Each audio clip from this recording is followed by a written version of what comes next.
Hey y'all, Scott Horton here for WallStreetWindow.com. Mike Swanson is a successful former hedge fund manager whose site is unique on the web. Subscribers are allowed a window into Mike's very real main account and receive announcements and explanations for all his market moves. The Federal Reserve has been inflating the money supply to finance the bank bailouts and terror war overseas. So Mike's betting on commodities, mining stocks, European markets, and other hedges against our depreciating dollar. Play along on paper or with real money, and then be your own judge of Mike's investment strategies. See what happens at WallStreetWindow.com. All right, y'all, welcome back to the show. I'm Scott Horton. This is my show, The Scott Horton Show. Next up is Reza Marashi. He used to work in the State Department. Now he's at NIAC, NIACouncil.org. It's the National Iranian American Council. And they work to promote peace and good relations between that state and this one. Welcome back to the show. Reza, how are you doing? I'm doing well. Thanks for having me back. So what's the good word? Oh, the good word, if we're talking about my issue, is U.S.-Iran relations more generally. More specifically is that there was a positive round of negotiations between Iran and the permanent members of the UN Security Council plus Germany. The reason why they were positive is two key reasons. So let's just cut to the chase. One, the Iranians and both the Americans moved a little bit further towards the middle, if you will. They both compromised. And to date, when one side's been willing to compromise, the other side really hasn't been. What does that mean? That means that the American side, together with the European allies, decided to have conversations with the Iranians about what this all might look like at the end of the negotiation process. Up to this date, the Bush administration before and the Obama administration currently has so far avoided those kinds of conversations, and that made the Iranians very skittish for a whole host of reasons. But then the Iranians themselves were also much more forthcoming about the details of their nuclear program and what they might be willing to do in terms of limitations on their program and what they might expect in return. They were much more concrete. All of this is very positive. It injects momentum into the diplomatic process.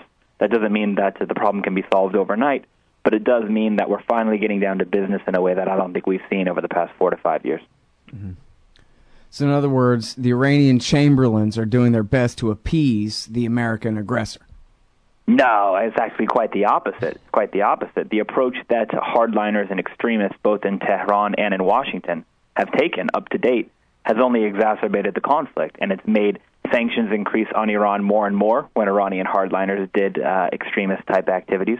And it's made Iran's nuclear program advance technologically, creating new facts on the ground, as American hardliners and extremists put more and more pressure on. So this cycle of escalation has created an incentive for both sides to walk back from the brink of a military confrontation that I think they'd independently seek to avoid. Yeah. All right, so now, I guess, can you give us the word from Geneva about, I mean, I guess they're saying everybody's getting along just great. Can you tell us, how far it is that I don't really understand all the ins and outs of all this diplomacy stuff. They've certainly come a lot further than just agreeing to have some talks, but they haven't really shaken hands on even the outline of the deal yet, really, have they? Well, that's what they've been getting down to for the first time in a long time, is the outlines of what a deal might look like. Both sides agreed to not leak details of the negotiations to the press, but what we've been able to gather so far from people in Geneva that were there during the negotiations, not in the room, but were there to talk to the negotiators after the fact, is that there was a willingness to compromise on core issues and have very frank discussions about these kinds of core issues that neither side was really willing to have prior. Before it turned into a blame game where, the Americans would blame the Iranians would blame the Americans. Right. But now they, both sides have kind of said, okay, enough's enough. Let's see what we can do. The reason why that's important is because when you're actually talking about the core issues that need to be discussed in order to resolve the conflict, then we're really going to be giving diplomacy the chance that it deserves. Then that we're actually taking steps to check the box, for example, in ways that we didn't in the run-up to the Iraq War. And some might even say the war in Afghanistan or NATO's invasion of Libya. Right. So doing this kind of due diligence is critical. And if it continues, both the Iranians and the Americans deserve praise for what happened today. And if it continues, then we should continue to praise them for taking the proper steps to find a peaceful solution. Mm-hmm. Yeah, that's more or less what Greg Thielman wrote this morning, or maybe yesterday that I read. focusing more on the Iranians' lack of bluster and blame, and like not pointing out inconvenient things like Israeli assassinations of their scientists and that kind of stuff, which I guess the way he put it, they were focusing really on talking with each other rather than on posturing for the external audience, that is really the key. Yeah, I think so. I think what we're seeing now is the fact that Iran has politics, and you have a new president in Iran who has brought in a new cabinet to staff the various positions in different ministries. And these people have a different idea on how diplomacy should work and a different way that they prefer to interact with the world as representatives of the Iranian government. That doesn't mean that problems can be solved overnight, but it does mean that it makes it a little bit easier for the process to move forward. It also makes it easier for the United States to move forward with the diplomatic process in ways that, frankly, it hasn't prior to these most recent talks. It's going to be very interesting to see how this process moves forward because both sides, just because the extremists on both sides have been boxed in, it doesn't mean they've gone away. And I think American negotiators and Iranian negotiators are well aware of the fact that they could potentially rear their ugly heads at any given time. So they're going to have to continue to be brave and take risks for peace. That's going to be critical going forward. Right. Yeah. Move quickly. Well, so now, the bottom line on the American side, because isn't it correct that everybody in the whole world who's interested in the subject already knows the outline of the deal? It's basically the same one that Obama offered him back in 2009, that Brazil and Turkey worked in 2010. It's, doesn't have to be exact, but more or less stop enriching to 20%, sign the additional protocol, but that would require the Americans recognizing, at least de facto, if not officially stating it this way, it would mean them recognizing Iran's right to enrich uranium and leave the Natanz facility at least open for business and enriching uranium for their nuclear reactor, for their electricity program, and for the long term, which I don't know if that would mean they'd have to just ignore their own Security Council resolution on the issue or repeal it or what. But that's the only real question here, right? Are the Americans willing to go ahead and recognize civilian enrichment at 3.6%? Because I think the Iranians have been willing to make this deal all along, pretty much, at least since Obama came to power here. I think you're raising really important points, and everything that you said is going to be a core tenet of what any confidence-building measure or final deal, frankly, would end up looking like. The only thing I would tack on the back end of what you just said is that the Iranians want to go a few steps further than everything that you outlined and say, where is this all going? Where is this leading? What kind of relationship do you want to have if we make this kind of deal? Because what the Iranians aren't interested in is making the kind of compromises that we're asking them to make, and then we, of course, make a few compromises in return, but the relationship continues to be negative. And there continues to be this U.S.-Iran Cold War, if you will. They want this to lead somewhere so that the overall relationship goes to a better place, not just the conflict over the nuclear program. And that's what's most critical, because if we don't use this as a springboard to have that kind of conversation about what the Endgame looks like, what does this all mean and where is it all going, it's like the old saying goes, if you don't know where you're going, any road can take you there. And that's very dangerous in diplomacy. So everything that you said about the technical details of Iran's program, everything that you said about what the United States would have to be willing to accept as it pertains to what Iran's program will look like, the technical details, the level of enrichment, number of centrifuges, you name it, across the board, inspections, verifications, all that stuff, 100% has to be there. But also we have to know where the overall relationship between the U.S. and Iran is going. We can't be negotiating with Iran on the one hand and trying to overthrow the government on the other hand, right? We're going to have to make a firm decision on what we want.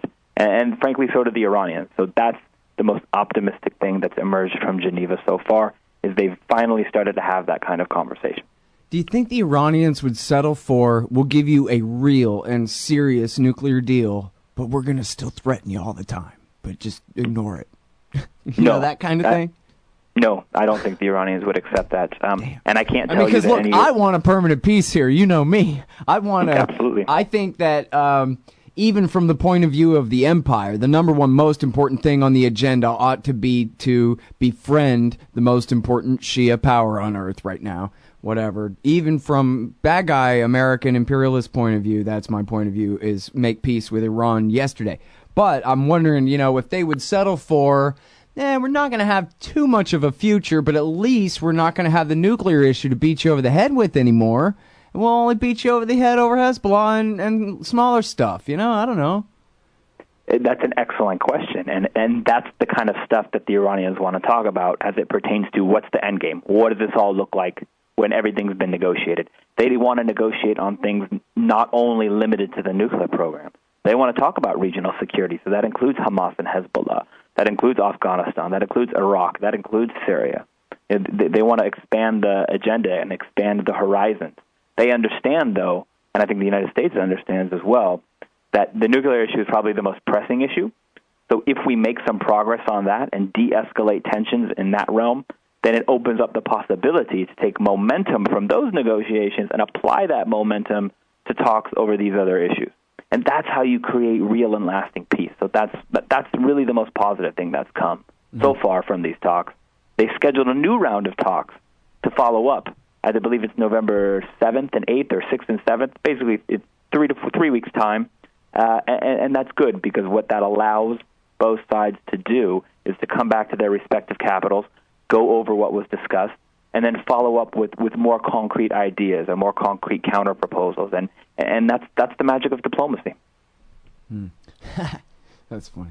All right, well, so it seems like if Barack Obama really wants to try to do this, and he's really telling John Kerry that, like, hell yeah, we got to see this thing through kind of a thing, the worst he has to deal with is John McCain and Bill Kristol, and he can handle them if he really wants to try. That's our hardliners, right? But what about the Iranian hardliners? How tough is it? And you can disagree with what I just said, by the way, all you feel like, by the way. Say whatever you want. But I'm more interested in who are the Iranian hardliners, and how difficult is it for Rouhani to do what he's doing, considering their domestic politics? Oh, it's certainly going to be difficult. And we should understand that, and we should walk into these negotiations with Iran clear-eyed about the fact that Rouhani, the president of Iran, is handling his hawks, but he hasn't gotten rid of them. I think what's important to realize is that there's never been this much unity inside Iran's political system about pursuing negotiations with the United States and taking steps to improve the overall relationship. When I say unity, I don't mean 100% unity. But there's never been this much cohesion in the Iranian political system, really since 1979. Iran's politics have always been very, very factional, and different factions have always been attacking one another to try and get credit for any kind of improvement with Iran's relations with the outside world. And frankly, some Iranian political factions are opposed to improving relations with the outside world because they thrive in isolation. Thankfully, Iranian extremists have been sidelined, perhaps only temporarily, but sidelined. But there are key conservative factions and key conservative politicians inside of Iran, including the leader himself, Mr. Ali Khamenei, that are so far backing President Rouhani's initiatives vis-a-vis the United States. So it's very difficult to torpedo the process, but not impossible, if the leader himself is backing it. So the quicker that the Iranians can make process in the negotiations, and the quicker that they can deliver something tangible, the more political space they'll have to continue to pursue this path. And I think that's why they're trying to move quickly. Mm-hmm. Well, now, remind me, back a few months ago when Rouhani was elected, he was not the guy that the Supreme Leader preferred at the time, correct? By most accounts, no. The leader himself always says that I don't have a preferred candidate, but I think most Iran analysts would tell you that his preferred candidate probably was the most hardline candidate of the handful that were approved to run. But the individual who ended up winning was Rouhani, who ran as more moderate and more pragmatic. And I use these terms, moderate and pragmatic, relative to the people he was running against. A moderate in the United States is very different than a moderate in Iran.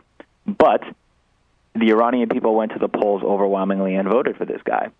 So much so that I think the leader himself and other conservative politicians in Iran who maybe don't want the diplomatic process to move forward and improve were forced to accept the results and give them a chance. Because any authoritarian government is always going to be concerned that the disconnect between the government and the people becomes irreparable. And because of the post-election crisis in 2009 in Iran, never really got resolved. 4 years later, people went to the polls and voted overwhelmingly. I am personally of the opinion that hardliners in Iran realized that, they could do some funny business with the elections once, but they couldn't get away with it twice. Right. And now, back when, let's see, in 2003, Rouhani played some role in the so-called golden offer. Well, that's what Gordon Prather called it. I don't know if there's a popular term for it, but it was the Iranian great peace offer that said, hey, we'll deal our entire nuclear program, but we'll also deal with you on issues of Hezbollah, on issues of energy, and whatever you want. Let's be friends, kind of a thing. And that was the one where even the Swiss diplomat that delivered the peace offer got in trouble over it, and Gareth Porter broke the story with the Leverets as his, I guess it was Leverett and Mann then, as his sources. So anyway, I was just wondering if you could remind us, what was Rouhani's role there, and was it Khatami or it was Rafsanjani was the president? It was Khatami at the time was the president, right? That's right. It was Khatami who was the president. Rouhani was the chief nuclear negotiator at the time. This is 10 years ago, by the way, that they put forward a document that expressed a willingness to discuss everything from Iraq to the nuclear program to terrorism, regional security, essentially every single thing that the U.S. government says we have a problem with the Iranians because they do this. The Iranians submitted a document and said, okay, we're willing to talk to you about it. And not only did they say we're willing to talk to you about the things that you don't like that we do, here's a list of stuff that we'd like to talk to you about that you do that we don't like. and frankly, that's how diplomacy works. And Rouhani was actually leading the nuclear negotiations at the time, which were separate from this grand bargain offer, if you will. But what's important to remember is that Rouhani and Zarif, Javad Zarif, who is the foreign minister of Iran currently, he was the UN ambassador at the time, 11 years ago. These two men were two of the critical actors that spearheaded both processes at the time, both processes being the grand bargain offer and then the separate process of negotiating with the European Union. Rouhani was leading those negotiations. So not only did the Bush administration refuse the grand bargain offer that the Iranians put forward, they also refused to accept a very reasonable agreement on Iran's nuclear program that the European Union negotiated with Rouhani at the time. Yeah. And if we look back at what the Iranians agreed to, it's far more minimal in terms of what their actual nuclear program would look like, in terms of technology and substance, than what we're going to end up having to live with today. Sure. Yeah, Natanz wasn't even a hole in the ground in 2003. Yeah, so, they were asking for a handful of centrifuges and enrichment on Iranian soil. That's what they were asking for in 2003. That's the essence of it, give or take a few things here or there. It's going to be a lot more than that today. The price that we're going to have to pay for a peaceful solution to Iran's nuclear program has increased exponentially over the past 10 to 11 years, largely, but not entirely, but largely because of the Bush administration's unwillingness to accept what the Europeans were able to negotiate with Iran at that time. And this isn't my opinion. The former foreign minister of the UK and another former European foreign ministers are on the record saying all of this. Yeah. So, what's past is prologue, as Shakespeare used to say. And we need to understand who we're dealing with at the other side of the negotiating table. And who we're dealing with now is somebody who's tried to do this before there were any of these sanctions on oil and gas and banking, right? Before there was any of this pressure. So he has a demonstrated track record of wanting to do this, and he has the backing of key hardliners in Iran. So if we can't do it now with these guys, I question whether or not we really are interested in doing it. Yeah. Well, whatever else is true about the regime there, same with Assad in Syria and Gaddafi in Libya. They were useful allies in fighting al-Qaeda. And those are America's actual enemies. All Iran ever did to America is declare independence. Al-Qaeda attacked and killed 3,000 people, and that was after trying to sink one of our ships and bombing two of our embassies and bombing the barracks at Khobar Towers. Those are our actual enemies, and we're willing to support, if not outright support them, at least ship guns and money that end up in their hands as they fight a war in Syria now, because the Syrian government is an ally of Iran, and we're actually backing our own enemies against Iran and its allies the only reason I can think of, obviously there's resentment over the Declaration of Independence of 79, but really it's because of Israel. Israel's concerned about Hezbollah, and Syria and Iran back Hezbollah, and Iran backs Hezbollah by way of Syria. And so since we didn't take them up on their golden offer where they were willing to deal with Hezbollah and force Hezbollah to become a political party without guns anymore, I guess we have to back Al-Qaeda in Syria now. I mean, this is the kind of mess that we get in for turning these opportunities down. And in fact, one more thing about this real quick, and then I'll shut up and you can say what you want about it, is that at the time of the golden offer, one of the things in there was, and we'll deal with you, we'll work together on Iraq. Well, what did America do? America didn't just fight a war for the Shiites in Iraq and to hand them the capital city, but specifically the Supreme Council for Islamic Revolution in Iraq, Abdulaziz al-Hakim, who was the hand-picked leader of Sistani and Khamenei. This is the guy that they wanted Bush to put in power, and Bush tried to put him and his men in power as best he could, and the only thing that happened was Hakim ended up dying, and Sadr and his allies ended up, and the Dawa party ended up inheriting a bit more of the power. But basically, George Bush's entire Iraq war project was to do exactly what the specifically what the Ayatollah Khamenei wanted him to do as far as the Supreme Islamic Council, etc., and yet wouldn't work with him on it at all. And so it was a complete disaster, and almost 1 million people died. I think that the Bush administration strategically made so many mistakes in the Middle East from beginning to end. And the Obama administration has continued a lot of them. I'll be the first to admit.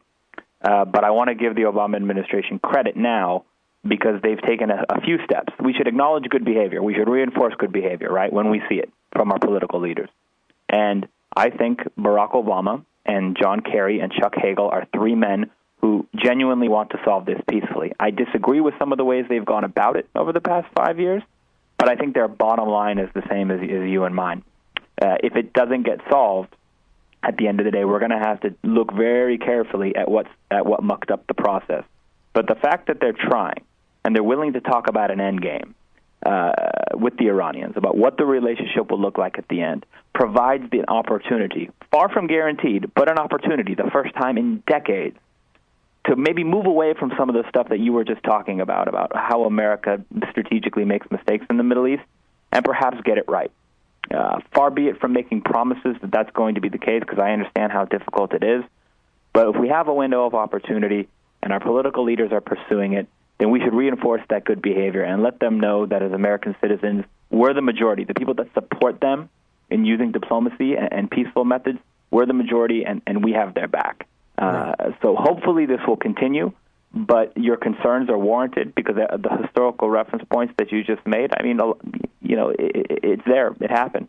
And until we start to act a little bit differently in that part of the world, I don't see how we're going to be able to change the paradigm. Well, you know, I certainly agree with you that, well, you could never get me to praise a president, but I certainly am able to recognize that if it had been McCain or Romney in this situation, they wouldn't be talking with the Iranians like this at all. They would be both much worse on this. So, you know, it could be worse if that's not the highest praise. It's the best they'll get out of me. But no, I mean, this is a real big deal. And honestly, you know, I can tell that, you know, the Saudis want what they want, and the arms dealers probably prefer that the Saudis are afraid of the Iranians. And of course, the Israelis are afraid of a single atom of uranium existing anywhere in Persia, you know, at any time and that kind of thing.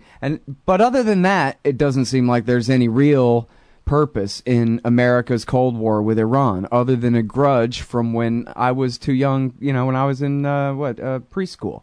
You know what I mean? It's ridiculous. Yeah, you know, I like a lot of people who would agree with you that it's reached the point of ridiculousness. It's long since, we're way past the point of ridiculous in terms of the U.S.-Iran relationship, and both sides deserve blame for poisoning the well. You know, one goes, sure, then the next goes. A lot of people have made their careers out of proving how nasty they can be to the other side. But I think now where we're at is we have an opportunity to move away from that. And the best way to move away from that, and frankly, I would argue personally the only way to move away from that, is courageous leaders that are willing to take risks for peace. This is, if you look at this part of the world more specifically, the Middle East, and the world more generally, things aren't going so well, not just for the United States, but for a lot of countries. It's going to be very tough for Barack Obama to get a foreign policy win. Iran provides a possibility. They've aligned themselves for a deal. And I would hope that the President of the United States would use the same kind of political fortitude to push back against the Congress and other extremists to at least see if it's possible, to probe and test this possibility. So far, so good, but it's going to take a lot more of what we've seen through this week. Yep. Well, it's interesting, the discrepancy between the polls of the masses of Americans. I think it was 75% said that they are in support of these talks, and then still the squeaky wheels up there are still squeaking. So you're right. It's going to take the Americans making their voices heard that we support the president's position on this. And no matter what you think of the healthcare thing, you gotta, and Obama because of it or whatever, you still gotta support these peace talks with Iran, no matter what, and let them know that. That's my yeah, absolutely. No, I agree. You know, if you're not backing peace talks, then the real question is, what are you backing? Right. And that's an inconvenient question that a lot of people like to dance around or just outright ignore. Yep. Hey, even Rand Paul, while calling for more sanctions somehow, is saying, let's make this deal, or let's make some... he's saying something about let's negotiate. I don't know what, but I'll take it, you know? I'll take it, too. Hey, thanks very much for your time again on the show, Reza. I appreciate it. Thanks for having me. Take care. All right, everybody. That's Reza Marashi. He's a former State Department guy, and now at the NIAC. That's NIACouncil.org. NIACouncil.org, working for peace between America and Iran. Hey, y'all, Scott here. Man, I had a chance to have an essay published in the book Why Peace, edited by Mark Gutman, but I didn't understand what an opportunity it was. Boy, do I regret I didn't take it. This compendium of thoughts by the greatest anti-war writers and activists of our generation will be remembered and studied long into the future. You've got to get Why Peace. You've got to read Why Peace. It features articles by Harry Brown, Robert Naiman, Fred Bronfman, Dahlia Wasfy, Richard Cummings, Karen Kotowski, Butler Schaefer, Kathy Kelly, Robert Higgs, Anthony Gregory, and so many more. Why Peace? Because war is the health of everything wrong with our society. Get Why Peace. Down at the bookshop or Amazon.com. Just click the book in the right margin at scotthorton.org. Why does the U.S. support the tortured dictatorship in Egypt? Because that's what Israel wants. Why can't America make peace with Iran? Because that's not what Israel wants.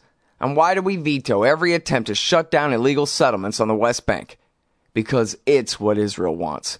Seeing a pattern here? Sick of it yet? It's time to put America first. Support the Council for the National Interest at councilforthenationalinterest.org and push back against the Israel lobby and their sock puppets in Washington, D.C. That's councilforthenationalinterest.org. Fact. The new NSA data center in Utah requires 1.7 million gallons of water every single day to operate. Billions of Fourth Amendment violations need massive computers and the water to cool them. That water is being supplied by the state of Utah. Fact. There's absolutely nothing in the Constitution which requires your state to help the feds violate your rights. Our message to Utah: turn it off.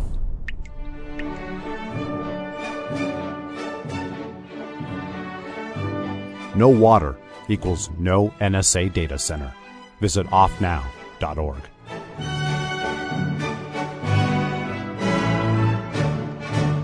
Hey, y'all, Scott here. Ever wanted to help support the show and own silver at the same time? Well, a friend of mine, libertarian activist Arlo Pignatti, has invented the alternative currency with the most promise of them all. QR Silver Commodity Discs. The first ever QR code 1-ounce silver pieces. Just scan the back of one with your phone and get the instant spot price. They're perfect for saving or spending at the market.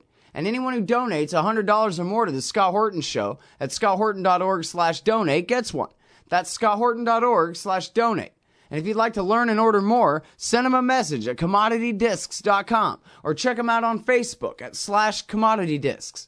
And thanks. Hey, all, Scott Horton here for The Future Freedom, the monthly journal of the Future Freedom Foundation. As you may already be aware, Jacob Hornberger, Sheldon Richman, and James Bovard are awesome. They're also in every issue of The Future Freedom, and they're joined by others of the best of the libertarian movement. People like Anthony Gregory, Wendy McElroy, Lawrence Vance, Joe Stromberg, and many more. Even me. Sign up for The Future Freedom at fff.org/subscribe. It's just $25 a year for the print edition, $15 to read it online. That's The Future Freedom, edited by Sheldon Richman at fff.org/subscribe. And tell me you heard it here.